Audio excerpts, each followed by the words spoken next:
Notre voyage commence à Lille. Il y a maintenant 7 ans, Martine Aubry, maire de la ville, autorise la création d'un créneau exclusivement réservé aux femmes dans une piscine publique. Et c'est Denise Cacheux qui lui a soufflé l'idée. C'est la présidente d'honneur du centre social qui gère cette mesure. On a négocié avec la mairie de Lille. Bon, Martine était un peu ouverte. Bon, elle ne voulait pas un truc communautariste, mais femme, oui. Petit infléchissement quand même par rapport à être entre femmes. Mes musulmanes ont demandé à ce que ça soit une maîtresse nageuse. Donc on a négocié avec la mairie une maîtresse nageuse.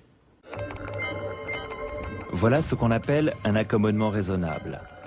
On aménage à sa convenance le principe de laïcité pour tenir compte de tel ou tel groupe religieux. Pourtant, il s'agit d'une entorse à la loi de 1905. Qu'en pense Martine Aubry? Martine Aubry, ça va être impossible. Et puis après, les autres interlocuteurs, il n'y en a pas de pertinent sur ce sujet-là, quoi. L'autre chose que je voulais voir avec vous, c'était justement cette question de piscine. On en est où à Lille, du coup? Tout ça, en fait, c'est vraiment normalisé avec le temps. Donc on a ce créneau où viennent beaucoup de femmes qui ne sont pas de religion musulmane. Et puis on n'a plus de conditions spécifiques, quoi. Si le maître nageur femme est en congé, il y a un maître nageur homme qui vient organiser la séance, quoi. La communication officielle est claire. À la piscine, pas de créneau confessionnel et il y aurait même du personnel masculin. Au cas où, vérification sur place. Et quand c'est réservé aux dames, c'est vous qui êtes de permanence? C'est de permanence, oui. Mais c'est nous, justement. Ouais. Aujourd'hui, ils ne viennent pas parce que c'est pas encore en route, puis il y a le ramadan, tout ça, donc... Mais après, ils vont revenir. Ah oui, mais du coup, il ne peut pas y avoir de mecs qui travaillent dans le... Pas de personnel masculin. Ah, même à l'accueil Non. En fait, seul changement depuis l'ouverture, on a arrêté de voiler les hublots. On met des rideaux dans la piscine par rapport aux femmes, pour pas qu'elles soient vues de l'extérieur. Ah, donc il fallait couvrir tout. Ah non, c'est à l'intérieur, on mettait les rideaux à l'intérieur. Les gens voient pas, parce qu'il y a la grille, n'importe comment, non? Non, on peut pas voir, puis il y a les sapins de l'autre côté, mais bon, non, c'était comme ça, il fallait le faire. Hein. Ah, même avec les sapins et la grille Ils mettent les rideaux. Mais maintenant, on met plus les rideaux. Ah oui, ça rigole pas, hein? Non, ça rigolait pas, non. Fermeture pendant le ramadan, personnel exclusivement féminin. Difficile de croire qu'il ne s'agit pas d'un créneau communautariste religieux installé dans un établissement public, financé par de l'argent public.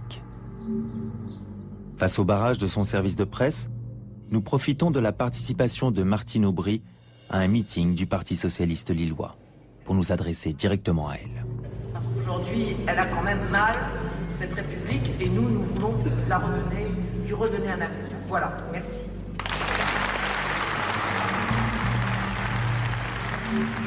Vous avez 2-3 petites questions sur la laïcité très vite fait? Non. Non, parce que Non. J'en ai pour une seconde, vraiment une seconde. Un phénomène dont on a beaucoup parlé, c'est la question des piscines à Lille. Vous pouvez nous expliquer? En tant que féministe d'abord, et puis en tant que républicaine, j'ai beaucoup hésité. Et puis je me suis dit que j'étais prête à faire une expérience parce que écrire liberté, égalité, fraternité au fronton de ma mairie, c'est facile. La faire vivre, c'est beaucoup plus difficile. Or, quand nous avons ouvert cela, nous avions d'ailleurs fixé une règle, il ne pouvait pas y avoir une majorité de femmes de religion musulmane. Ce n'était pas une ouverture pour les femmes musulmanes, mais pour des femmes qui ne pouvaient pas, pour des raisons diverses, se retrouver à un moment donné avec des hommes. Donc c'est un peu compliqué, mais je crois qu'aujourd'hui, il faut parfois prendre ce genre de risque, même si c'est pas évident, lorsqu'on veut arriver au résultat, c'est-à-dire à l'égalité et à l'émancipation de ces femmes. La seule chose, c'est qu'en ayant été sur place, on se rend compte que c'est quand même majoritairement des musulmanes qui sont dans ce créneau-là. Non, je vous donnerai les listes. Il était fermé pour cause de Ramadan. Le créneau était fermé pour cause de Ramadan. Non, il n'est pas fermé pour cause de Ramadan. C'est ce que nous a dit le personnel. Ça, c'est absolument impossible, c'est fermé, ça n'existe plus. Mais il y a encore lieu. Hein. Non. Terminé, c'est fini. Là, on vient d'arrêter, ça ne recommencera pas cette année. Donc ce qui vous a été dit n'est pas la réalité. Peut-être que la piscine était fermée pour cause de Ramadan, mais... Une piscine publique fermée pour cause de Ramadan? Étonnant. Et pour le créneau réservé aux femmes, le centre social affirme n'avoir reçu à ce jour aucune demande de la ville visant à le supprimer. Alors, qui croire? Martine, elle a bien compris la démarche. Elle nous a